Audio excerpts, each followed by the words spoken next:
রাজধানীর কাকরাইলে গণ অধিকার নেতাকর্মীদের সঙ্গে আইনশৃঙ্খলা বাহিনীর সংঘর্ষে দলটির সভাপতি নুরুল হক নূর আহত হয়েছেন।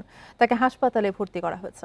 এর আগে জাতীয় পার্টি এবং গণ অধিকার পরিষদ নেতাকর্মীদের মধ্যে পাল্টাপাল্টি ধাওয়া এবং সংঘর্ষের ঘটনা ঘটে। পরিস্থিতি নিয়ন্ত্রণে সেখানে সেনা ও পুলিশ মোতায়েন করা হয়। পরে সড়ক অবরোধ করে আন্দোলন করে গণ অধিকার পরিষদের নেতাকর্মীরা। শুক্রবার বিকেলে গণ অধিকার পরিষদের বিক্ষোভ সমাবেশ শেষে শান্তিপূর্ণ মিছিল করে দলটি। সে সময় সেই মিছিলে পেছন থেকে হামলা করে জাতীয় পার্টির নেতাকর্মীরা। অভিযোগ, গণ অধিকার পরিষদের নেতাকর্মীদের এই হামলার প্রতিবাদে ও জাতীয় পার্টির সকল রাজনৈতিক কর্মকাণ্ড নিষিদ্ধের দাবিতে সড়ক অবরোধ করে বিক্ষোভ করে গণ অধিকার পরিষদের নেতাকর্মীরা।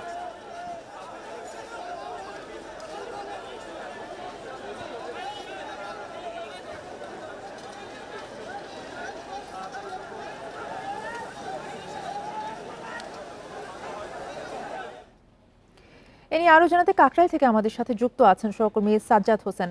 সাজ্জাদ, আপনি আমাদেরকে জানিয়েছিলেন সংঘর্ষের ঘটনা, এখন সেখানে কি পরিস্থিতি এবং আহত হয়েছেন সভাপতি নুরুল হক নূর, তার বর্তমান কি অবস্থা?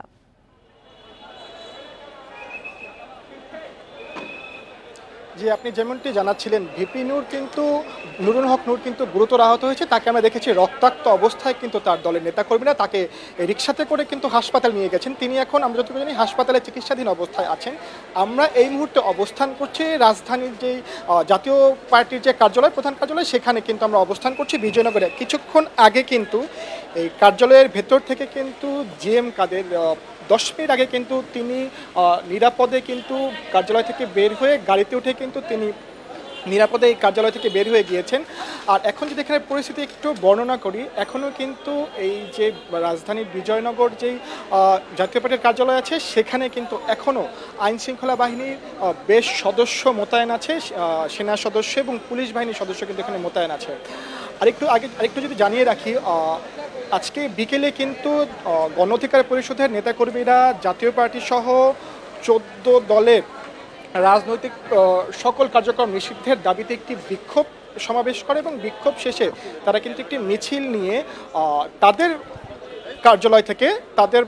দলীয় কার্যালয় থেকে কিন্তু গুলিস্তানের মোড় হয়ে যখন মিছিলটি কাকরাইল মোড়ে আসে, তখনই কিন্তু তাদের দাবি, মিছিলের পেছনে জাতীয় পার্টির নেতাকর্মীরা হামলা করে। সেই হামলার প্রতিবাদে যখন তারা সড়ক অবরোধ করে বিভিন্ন স্লোগান দেয় এবং আন্দোলন করতে থাকে, এক ধরনের বিশৃঙ্খল পরিস্থিতি এবং অনাকাঙ্ক্ষিত পরিস্থিতি কিন্তু এড়াতে সড়কে এবং জাতীয় পার্টির কার্যালয়ের সামনে সেনা সদস্য এবং পুলিশ বাহিনীর সদস্য মোতায়েন করা হয়।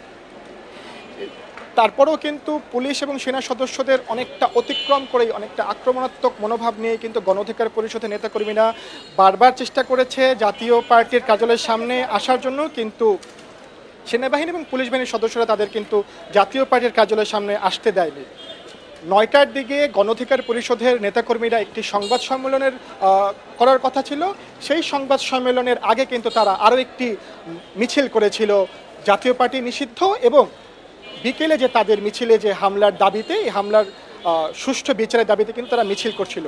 সেই মিছিলটি যখন গণ অধিকার পরিষদের কার্যালয়ের খুব কাছাকাছি যায়, তখনই কিন্তু পুলিশ বাহিনী এবং সেনা সদস্যদের সাথে গণ অধিকার পরিষদের নেতাকর্মীদের একটি হাতাহাতির পরিবেশ সৃষ্টি হয় এবং তখন কিন্তু আইনশৃঙ্খলা বাহিনী কঠোর হাতে সেটি দমন করে। পুলিশ এবং সেনাবাহিনীর সদস্যরা যখন গণ অধিকার পরিষদের নেতাকর্মীদের উপর আক্রমণ করে, ঠিক এই আক্রমণের এক পর্যায়ে, ধাওয়া ধাওয়ার এক পর্যায়ে কিন্তু নুরুল হক নূর গুরুতর আহত হয় এবং তাকে কিন্তু সেখান থেকে উদ্ধার করে দলের নেতাকর্মীরা নিরাপদে হাসপাতালে নিয়ে যায়। এবং তারপর সেনাবাহিনী এবং পুলিশ বাহিনীর সদস্যরা আরও যে গণ অধিকার পরিষদের নেতাকর্মীরা সড়কে অবস্থান করছিল, তাদের সবাইকেই কিন্তু সড়ক থেকে সরিয়ে যান চলাচল কিন্তু স্বাভাবিক করে। এরপরে তারা কিন্তু জাতীয় পার্টির সামনে এসে জিএম কাদেরকে এখান থেকে অনেকটা রেস্কিউ করে নিরাপদে কিন্তু তাকে গাড়িতে উঠিয়ে দেয় এবং জিএম কাদেরও কিন্তু এই মুহূর্তে জাতীয় পার্টির কার্যালয় থেকে কিন্তু তিনি নিরাপদে বেরিয়ে গেছেন। এই ছিল আমার কাছে জাতীয় পার্টির কার্যালয়ের সামনে থেকে সর্বশেষ তথ্য।